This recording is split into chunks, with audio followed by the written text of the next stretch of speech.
Alors, mesdames et messieurs, dans ce contexte, nous avons en ligne Dr Riz Eshhata, expert en économie. Alors, Dr Riz Eshhata, bonjour. Oui, bonjour, je rectifie, je ne suis pas docteur, je suis ingénieur. Alors, ingénieur Riz Eshhata, désolé. Ingénieur Riz Eshhata, vous avez suivi avec nous notre commentaire concernant la visite ou la rencontre du ministre des ressources hydrauliques et de l'irrigation, M. Hani Souilam, avec son homologue sud-africain. Alors, comment évaluez-vous la coopération entre l'Égypte et l'Afrique du Sud dans le domaine de la gestion des ressources hydriques? Écoutez, déjà merci pour votre invitation. L'Afrique du Sud, un grand pays au sud de l'Afrique, et l'Égypte, un grand pays au nord de l'Afrique. Ces deux pays, c'est normal et c'est dans le sens des choses qu'ils se rencontrent, notre ministre Hani Souilam, ministre d'Irrigation et des sources hydrauliques, avec son homologue africain du Sud. C'est très important des rencontres comme ça, sous bien sûr les instructions de notre président de la République, puisque l'eau, c'est la vie, tout simplement, pour ne pas dire grande chose. L'eau est vitale, pour le monde entier et encore plus vitale pour notre peuple égyptien, surtout avec les crises qu'on a eues avec l'Éthiopie, entre autres. Donc c'est une très bonne chose, le sommet de l'eau africaine l'année prochaine en 2026. L'Égypte, elle va être présente avec toute sa force. L'Afrique du Sud est un pays très important, qu'on souhaite son soutien dans notre combat contre l'Éthiopie.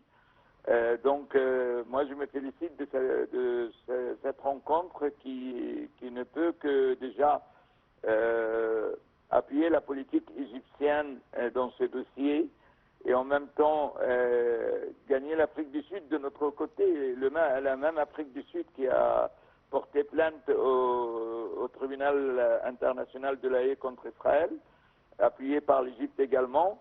Je me félicite de cette collaboration dans beaucoup de domaines, et le domaine de l'eau, bien sûr, comme je viens de dire, c'est le domaine le plus important et le plus vital pour tous les pays du monde et encore plus pour l'Égypte.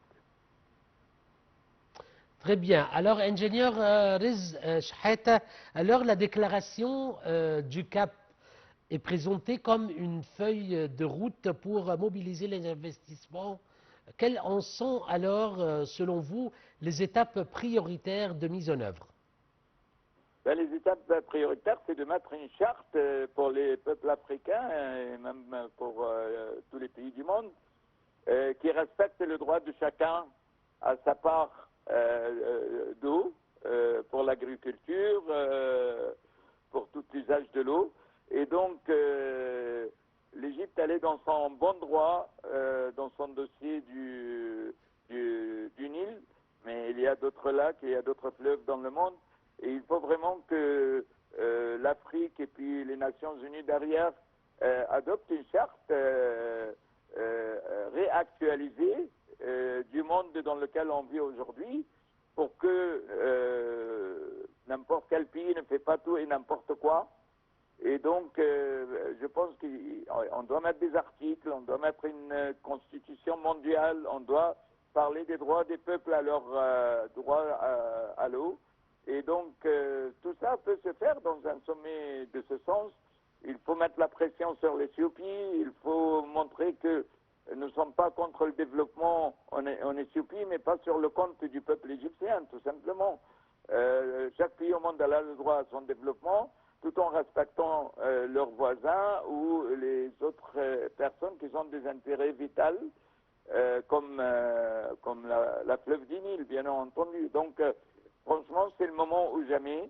La sagesse de notre président, c'est qu'il prend les voies diplomatiques en premier, jusqu'au bout, et en même temps, l'Égypte, elle est là pour ne pas permettre à quiconque de toucher à ses intérêts vitaux. Alors, Monsieur Riz Eshhata, comment, selon vous, cette coopération bilatérale entre l'Égypte et l'Afrique du Sud peut-elle contribuer de préparer efficacement la conférence des Nations Unies sur l'eau en 2026? Ben, c'est très simple. C'est les deux pays les plus grands en Afrique, en moyens, en population, en progrès, en plein de points. Donc, l'Égypte et l'Afrique du Sud, pour moi, c'est les pays qui... Bon, il y a d'autres pays, bien sûr, qui sont importants, mais je pense que l'Égypte et l'Afrique du Sud, c'est deux poids lourds. C'est deux poids lourds dans la politique africaine. Et je trouve qu'un rapprochement entre l'Égypte et l'Afrique du Sud est une très très bonne chose, et pas uniquement dans les problèmes concernant l'eau, mais dans tous les domaines.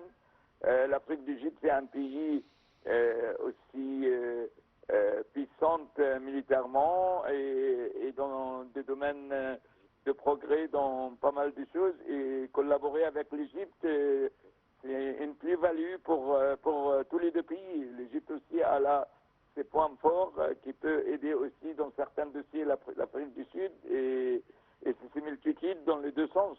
Donc c'est une très bonne chose. Moi, franchement, dès que j'ai appris qu'il y a une collaboration étroite entre l'Afrique du Sud et l'Égypte, ben, j'étais très content, j'étais très satisfait, et tout ça, bien sûr, grâce à notre président, qu'on est tous fiers de ce qu'il fait. Alors, une dernière question, s'il vous plaît. Comment cette coopération bilatérale peut être élargie pour contenir d'autres pays africains et spécifiquement pour renforcer la voix du continent noir? Ben, c'est déjà commencé. On voit l'Égypte et sa présence en Somalie. On voit la politique d'Égypte depuis les années 50, c'était l'ouverture totale sur l'Afrique. C'est vrai qu'à un moment donné, on était absent, mais de nouveau, on est là, on est présent avec force. Et donc, on a notre mot à dire au Soudan, en Somalie, en plusieurs pays africains. Et c'est une très bonne chose. Hein. Nous sommes des Africains. Hein. L'Égypte, c'est un pays africain avant quoi que ce soit. Ouverte sur le monde, une position géographique qui est au milieu des trois continents, donc c'est tant mieux. Mais l'Afrique, pour nous, c'est quand même un objectif premier. Avant quoi que ce soit, on s'en occupe bien de l'Afrique, et c'est ce qu'il faut. C'est une très très bonne politique. Les Africains, ils ont des droits, nous aussi on a des droits. Et tout ça, ça se passe, je pense que la notoriété de l'Égypte, maintenant, personne ne le conteste dans tous les pays africains.